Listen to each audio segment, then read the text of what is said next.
Good evening बच्चों, कैसे हैं? हम उम्मीद करते हैं आप सभी स्वस्थ होंगे, मस्त होंगे। तो कल हमने सूरदास के दोहे पढ़े थे और आज हम पढ़ेंगे रसखान जी के सवैये। आपको पहले एक का सबका रसास्वादन करेंगे, उसके बाद एक एक शब्द का अर्थ समझेंगे। ठीक है बच्चों, तो आइए स्टार्ट करते हैं। पहला ही पद है कि मानुष हो तो वही रस खानी, बसो ब्रज गोकुल गाँव के ग्वारन। जो पशु हो तो कहाँ बस मेरो, चरौ नित नंद की धेनु मझारन। पाहन हो तो वही गिरि को, जो धर्यो कर छत्र पुरंधर धारन।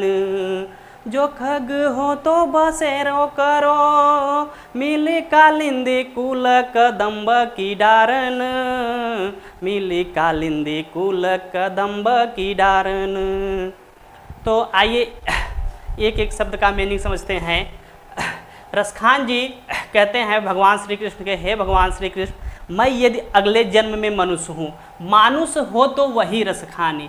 मानुष, यदि मैं अगले जन्म में मानुष अर्थात मनुष्य का जन्म लूँ तो वही रसखान। रसखान के यहाँ दो अर्थ है, एक भगवान श्री कृष्ण के लिए भी कहा गया है और एक रसखान जी के लिए कहा गया है कि मैं बसौ ब्रज गोकुल गांव के ग्वारन। मैं बसौ अर्थात वास करना चाहता हूँ, ब्रज अर्थात ब्रज में, गोकुल के गांव के ग्वारन अर्थात ग्वालों के साथ में। भगवान श्री कृष्ण को कहते हैं रसखान जी कि मैं यदि अगले जन्म में मनुष्य का जन्म लूँ तो बसो ब्रज गोकुल गांव के ग्वारन, मैं गोकुल के गांव के ग्वालों के साथ बसना चाहता हूँ। और नेक्स्ट लाइन में कह रहे हैं, जो पशु हो तो कहाँ बस मेरो। यदि मैं पशु हूँ, यदि मैं पशु जन्म लूँ तो कहाँ बस मेरो, मेरा बस तो नहीं है। फिर भी यदि मैं पशु की जन्म लूँ तो चरौ नित नंद की धेनु मझार। चरौ मतलब चरना, नित मतलब नित्य दिन, नंद मतलब नंद बाबा की, धेनु मतलब गाय, मझारा मतलब बीच में। यदि मैं भगवान श्री कृष्ण के गांव में जन्म लूं और तो वहाँ पे नंद बाबा के गायों के बीच में प्रतिदिन वहाँ पर चरूं। और पाहन न हो तो उस वही गिरि को। यदि पाहन मतलब होता है पत्थर, पाहन का अर्थ होता है पत्थर।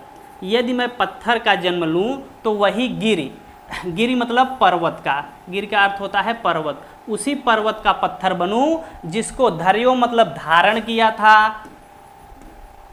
किसने? भगवान श्री कृष्ण ने। कर मतलब अपने हाथों पे, छत्र मतलब छाते की भात, पुरंदर मतलब इंद्र भगवान का पर्यायवाची है। पुरंदर किसका पर्यायवाची है? इंद्र का पर्यायवाची है। और इंद्र का घमंड तोड़ने के लिए जिसको धारण किए थे अपने हाथों पर, और इंद्र का घमंड तोड़ने के लिए धारण किए थे। और आगे लाइन में बोल रहे हैं, जो खग हो तो बसेर करो। यदि खग मतलब होता है पक्षी, यदि मैं पक्षी योनि में जन्म लूँ तो मेरा बसेरो अर्थात वास निवास वहीं करना।